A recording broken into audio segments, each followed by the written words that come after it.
షర్మిలకు రాజకీయ అవగాహన లేదనేది నిన్న ఆమె చేసిన వ్యాఖ్యలను బట్టి అర్థమవుతుందని మంత్రి రోజా విమర్శించారు. 4.5 సంవత్సరాల ఏపీలో లేకుండా తెలంగాణ బిడ్డను అని చెప్పి తెలంగాణ ప్రజలకు అండగా ఉంటానని అన్న షర్మిల ఇవాళ సీఎం జగన్పై విషం చిమ్ముతూ పోరాటాలు చేయటం ప్రజలకు అర్థమైందని మంత్రి రోజా ఎద్దేవా చేశారు. చంద్రబాబు కాంగ్రెస్ కలిసి ఆడుతున్న నాటకంలో షర్మిలను పావుగా వాడుకుంటున్నారని విమర్శించారు. చంద్రబాబు ఇవ్వాల్సిన 17,000 డిఎస్సి పోస్టులను సీఎం జగన్ భర్తీ చేశారని మంత్రి రోజా అన్నారు.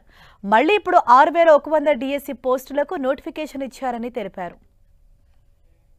ఈరోజు చంద్రబాబు నాయుడు ఇవ్వాల్సిన డిఎస్సీలు 1998, 2008, 2018వి దాదాపుగా 17,000 భర్తీల్ని ఈరోజు జగన్మోహన్ రెడ్డి గారు భర్తీ చేశారు.